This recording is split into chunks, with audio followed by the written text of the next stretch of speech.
Chaussures basses ou chaussures montantes pour faire sa randonnée, c'est la question, c'est l'éternelle question que les randonneurs se posent depuis des générations et aujourd'hui on y répond en vidéo. Bonjour les amis, bonjour et bienvenue sur cette nouvelle vidéo. C'est vraiment un plaisir de vous retrouver aujourd'hui. Le soleil vient de se lever sur le Puy-de-Dôme, nous a donné une magnifique couleur orange, rouge pour le lever du soleil, c'est magnifique. Et donc aujourd'hui, dans ce super paysage, c'est parti, on va répondre à cette question. Alors tout d'abord, avant de rentrer dans le vif du sujet, vraiment techniquement, chaussures basses, chaussures montantes, avantages, inconvénients, caractéristiques, etc. On va prendre un tout petit peu de recul sur on va dire la philosophie de la randonnée. Concrètement, la randonnée, c'est un curseur que tu positionnes, et c'est très personnel, tu as ton curseur, j'ai mon curseur, chacun a sa vision des choses, que l'on positionne entre deux valeurs. D'un côté, la sécurité, le confort, et la sécurité c'est lourd, et de l'autre, il y a la légèreté et la souplesse. Et évidemment, si tu as déjà fait un petit peu de randonnée, tu sais que le poids, c'est le problème numéro 1 des randonneurs. Car quand tu pars marcher une journée juste comme ça, déjà, c'est un petit peu fatigant.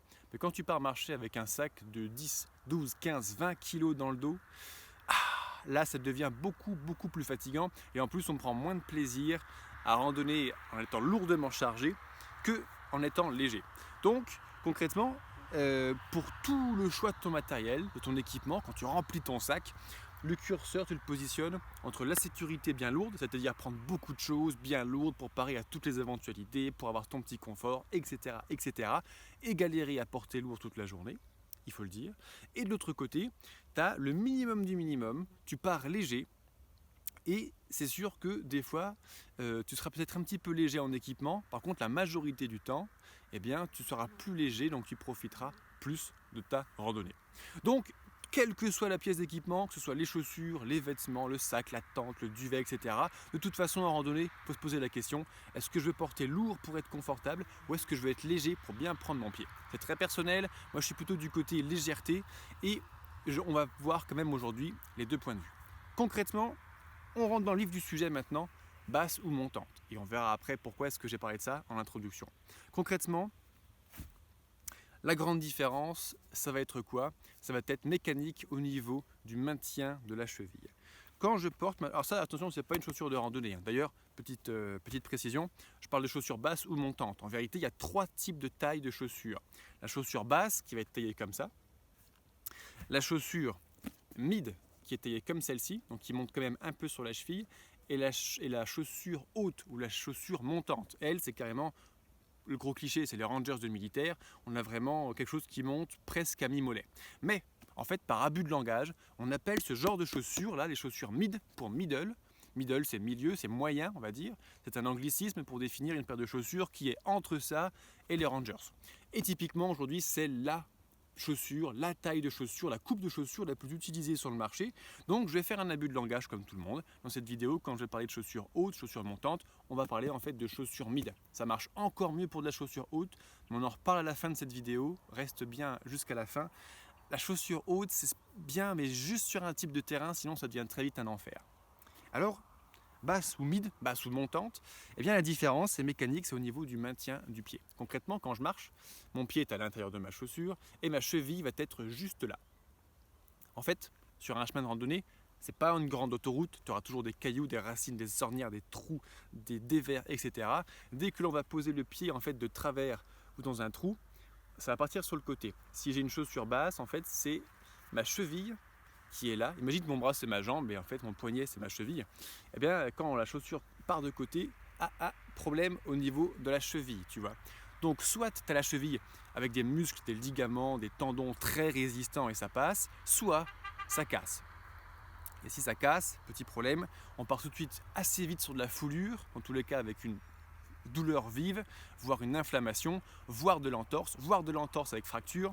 Et en fait, 55% des blessures en randonnée, d'après les statistiques du PGHM et des organismes de sûreté civile qui font les interventions en montagne notamment, 55% des blessures en randonnée, c'est du traumatisme. C'est-à-dire que ce sont des chutes et une fois que tu t'es non seulement niqué le pied en chutant, tu te rattrapes soit avec les bras, les membres supérieurs. Là, typiquement, on se fait les poignets et les coudes ou les épaules. Soit, et on ne se rattrape pas, et c'est le col du fémur, c'est le genou, c'est encore une blessure sur les membres inférieurs. Et dans le pire des cas, si tu n'as pas assez de réflexes, de rapidité, de tonicité, tu réceptionnes sur la tête.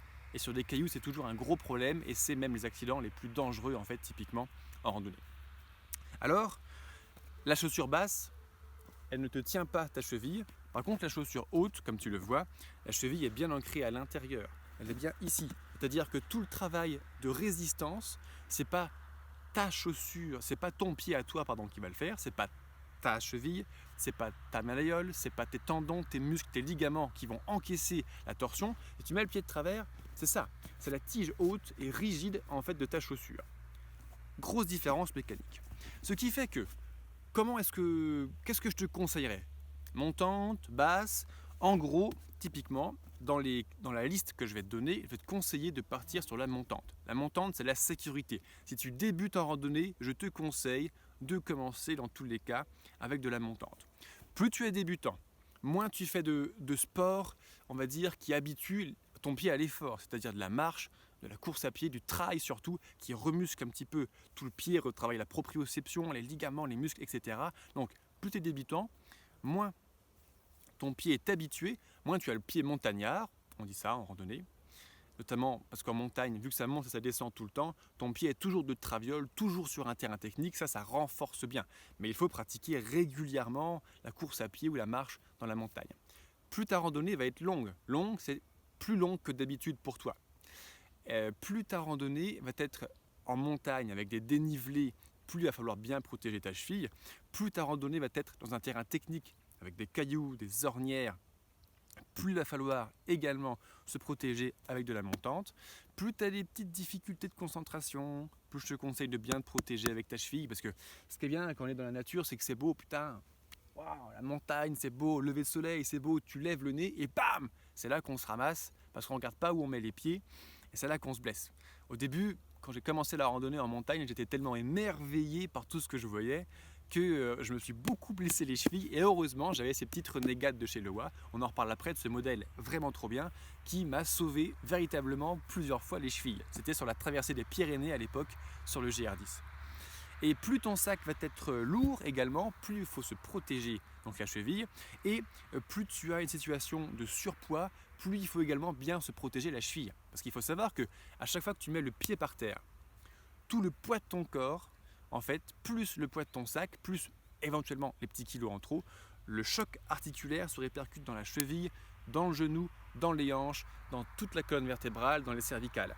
D'ailleurs, si tu as mal à ces endroits-là, on en reparle en fin de vidéo, il y a également une solution très simple pour bien se protéger.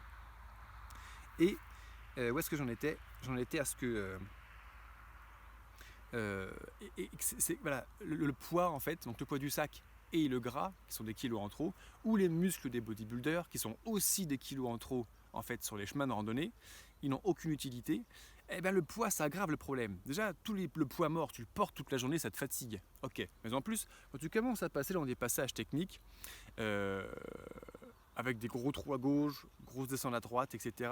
Chaque fois que tu fais un pas de travers, tu es emmené par le poids de ton sac, etc. Ce qui fait encore plus travailler avec l'amplitude tes chevilles. Ce qui fait qu'il faut d'autant plus, je te conseille d'autant plus de les protéger pour éviter de te blesser. Deuxième cas de figure, ça va être exactement l'inverse, tu as compris. Plus tu es un randonneur expérimenté, plus tu as le pied montagnard, plus tu as le pied fait, tu fais du trail, de la randonnée toutes les semaines, plusieurs fois par semaine. Plus ton sac est léger, plus tu pars sur une petite rando, sur un chemin facile, à plat, et plus tu es habitué à te concentrer là où tu mets les pieds, et moins tu as de kilos en trop, eh bien, plus tu peux partir effectivement sur de la chaussure basse. Eh bien, maintenant qu'on a vu la différence, le conseil en fait pour répondre aux gens qui sont pressés, qui regardent cette vidéo, on va faire en fait avantage-inconvénient des deux types de chaussures. On l'a vu, typiquement, c'est le maintien. Mais le maintien, il a un prix. On a parlé de l'avantage tout à l'heure. La chaussure montante, elle a un gros avantage, c'est-à-dire qu'elle va maintenir ta cheville, elle va apporter de la sécurité à ta cheville. Mais elle a un inconvénient. Comme tu peux le voir, la chaussure haute, elle est beaucoup plus grosse et elle va être beaucoup plus lourde que ma chaussure basse. J'ai expérimenté les deux extrêmes de chaussures que j'ai expérimenté moi-même sur plusieurs randonnées. C'est de la chaussure trail ultra light, 192 grammes par chaussure. C'est le plus léger que j'ai utilisé. Et la plus lourde que j'ai utilisée, c'est de la Rangers, taille 45, 45,5 pour mon pied, qui fait 1,1 kg. Donc tu vois, le poids est multiplié par 5, plus que 5, de 200 grammes à 100 à 1100 grammes. C'est énorme. Je peux dire qu'à la fin de la journée, ça fait la différence. D'ailleurs, quand tu marches sur un grand sentier de randonnée, il suffit juste de voir les randonneurs, les randonneuses arriver le soir au bivouac. C'est spectaculaire. Tu as ceux qui arrivent frais et dispo, et tu as ceux qui arrivent morts de fatigue. Et quand ils sont morts de fatigue, qu'est-ce qu'ils font? On a les pieds qui tapent au sol. Quand on a une démarche fatiguée, on a les pieds qui tapent au sol. Et donc on augmente en fait les chocs articulaires en faisant ça. Et plus ta chaussure va être lourde, plus elle va te fatiguer les pieds, les chevilles, les mollets et les cuisses. Donc elle va quand même avoir un inconvénient. À nouveau, gros avantage de la chaussure montante, elle te protège, c'est la sécurité, c'est très bien pour débuter. Inconvénient, elle est lourde et en fait, elle te protège à court terme, mais à long terme, elle te fatigue plus. Exactement à l'inverse, la chaussure basse, l'inconvénient, c'est qu'il y a très peu de maintien de la cheville, donc peu de protection. Par contre, l'avantage, c'est qu'elle va être légère, te fatiguera moins à la porter, et elle va être en général plus souple. Ce qui fait qu'on va pouvoir faire un plus beau déroulé de pied. On y revient juste après ça. Concrètement, je te parle de chaussures et tu dis, concrètement, vers quelle marque, vers quel modèle est-ce que je peux aller, c'est quoi la valeur sûre? Je vais te parler de 2 modèles de chaussures, dont un que j'adore, et je vais te parler que de chaussures hautes, parce que pour tout te dire, en fait, en tant que débutant en randonnée, bien que j'ai marché 15 000 km aujourd'hui, quand j'ai commencé la randonnée, j'ai commencé en faisant des grosses expéditions. Typiquement, moi je partais marcher 5 000 km 6 mois d'affilée. Donc avec un sac lourd en autonomie, en faisant que de la montagne. Donc j'avais besoin d'une forte protection de ma cheville, donc typiquement j'ai pris la chaussure montante et j'ai notamment pris celle-là. Ça, c'est de la Renegade, c'est le modèle Renegade de chez Lowa, la marque.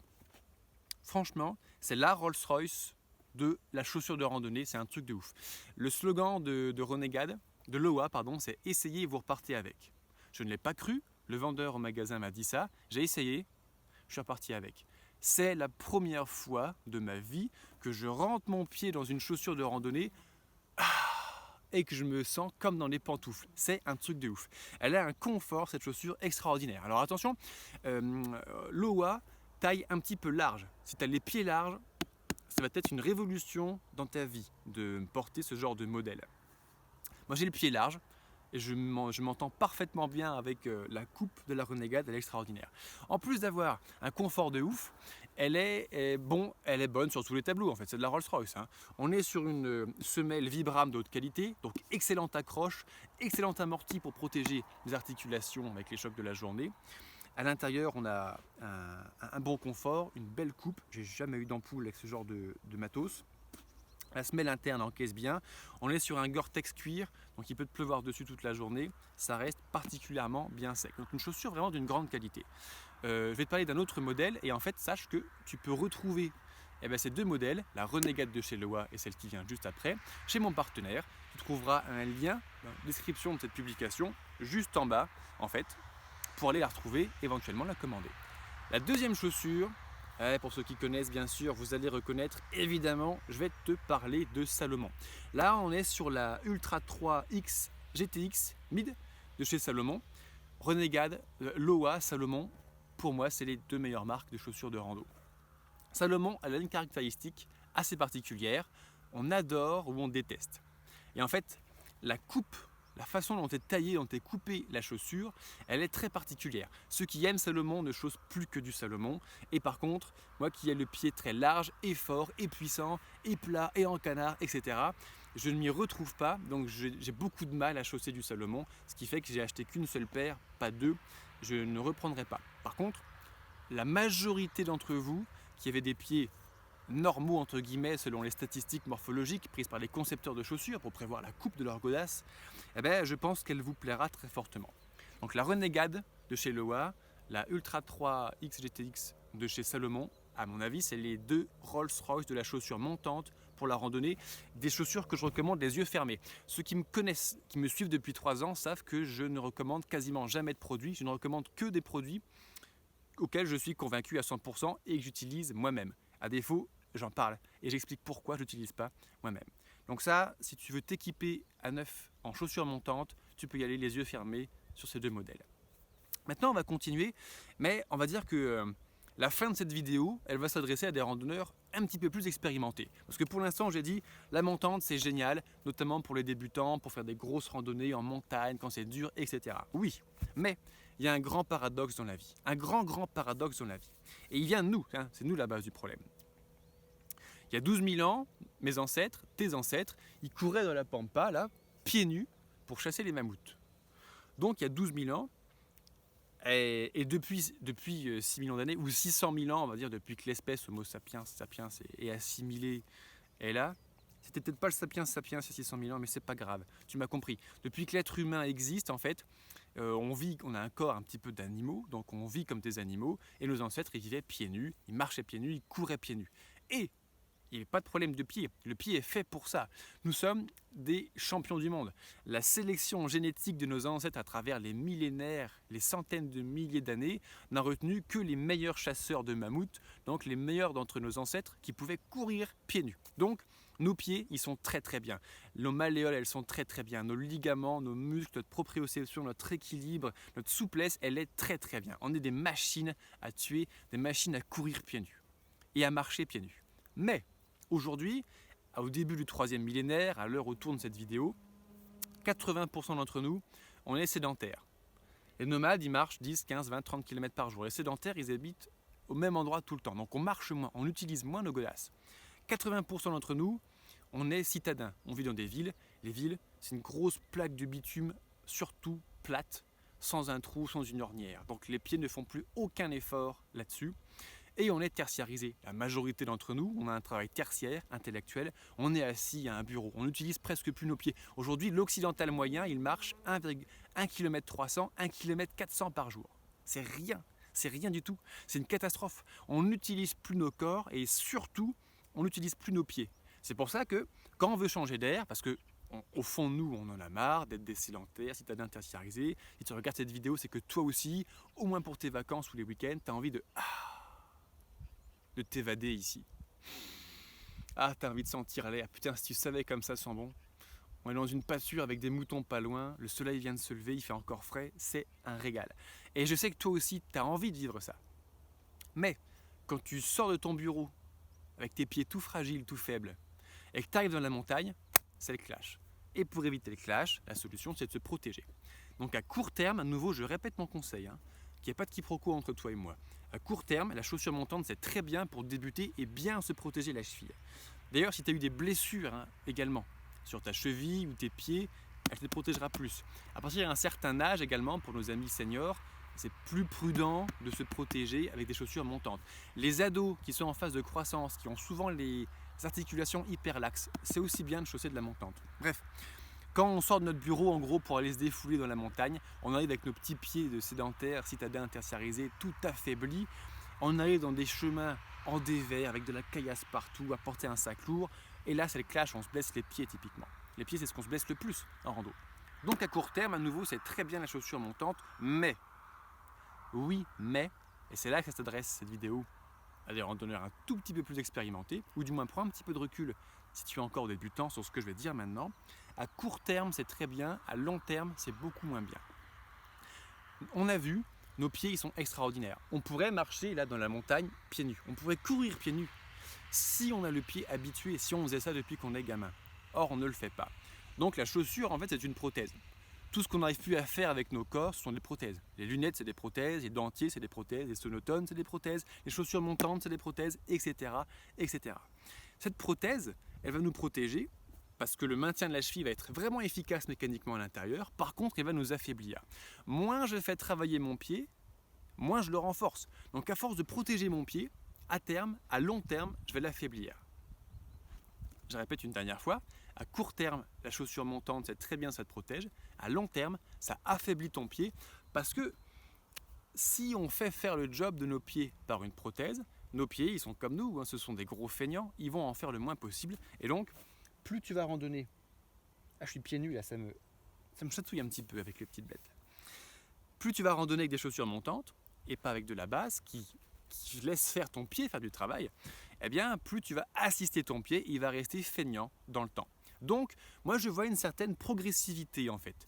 Un débutant en randonnée, notamment, et si tu fais en plus, si tu débutes même en grande randonnée avec un sac lourd, etc., tout ce dont on vient de parler, je te conseille de partir sur de la montante. Un jour, quand tu le sentiras, quand ton pied sera déjà renforcé, dans la progressivité, je vois de passer à la base. C'est exactement ce que je suis en train de faire dans ma vie de randonneur en ce moment. Attention, il y a un risque de blessure à ce moment-là.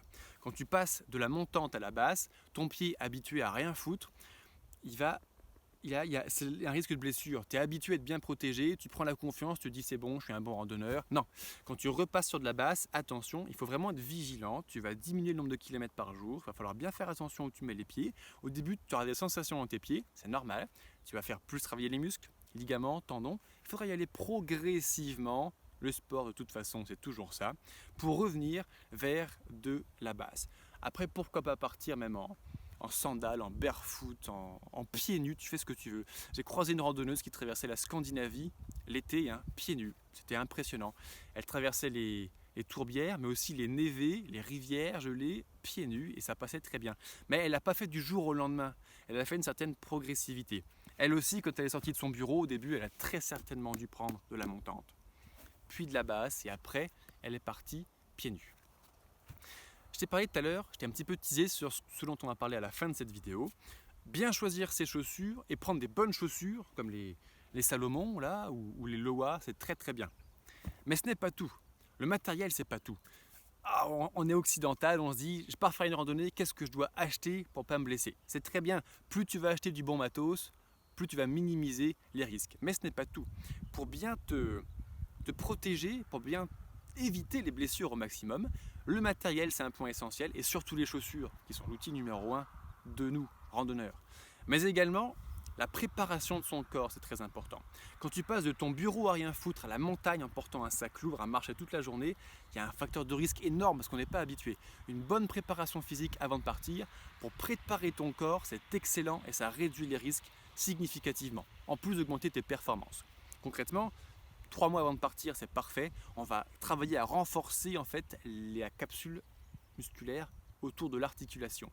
Plus tes muscles utiles sont forts, moins ton articulation en randonnée va travailler, et moins il y aura ces chocs articulaires dont on a parlé, moins tu vas te blesser.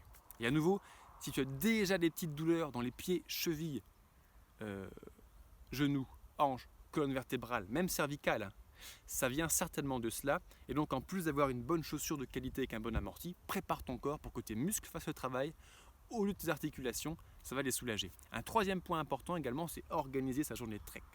Marcher 5, 6, 7, 8 heures, 10 heures comme un bourrin sans s'arrêter, c'est très fatigant, c'est pas bon pour ton corps. Apprends à faire des pauses, massage, étirement, les pauses nutrition, comment manger, comment organiser sa journée, petit lapsus. Mais la bouffe, c'est tellement important en randonnée que justement, comment organiser sa nutrition, son rythme de randonnée, etc. Matériel, préparation physique, organisation, c'est les trois points pour bien préparer ta rando, ne pas te blesser et prendre ton pied lorsque tu pars. Ça tombe bien, j'ai préparé le pack préparation au trek, qui est une formation en vidéo. On passe 4 heures ensemble pour aborder ces 3 sujets à 100%. Et en gros, c'est sérieusement un condensé de 15 000 km de trek, d'1 an et demi que j'ai passé à marcher sur les sentiers et à rencontrer des milliers de randonneurs. Tout ça condensé dans une formation vidéo, c'est pour toi. Tu trouveras le lien pour avoir plus d'infos sur le pack juste en dessous. Et maintenant, je te remercie d'avoir regardé cette vidéo. J'espère qu'elle t'a apporté quelques idées, quelques solutions pour la chaussure, pour le choix éternel, chaussures montantes, chaussures basses. Aujourd'hui, je t'ai présenté mon point de vue. J'espère que tu as apprécié. N'hésite pas à me le dire en commentaire, ce que tu as apprécié, ce que tu as moins apprécié. N'hésite pas à me poser tes questions si tu en as également. Et moi, je te dis à très bientôt sur une prochaine vidéo. Et pour finir, on va faire un petit tour à la caméra pour voir le magnifique paysage qu'on a. Ciao!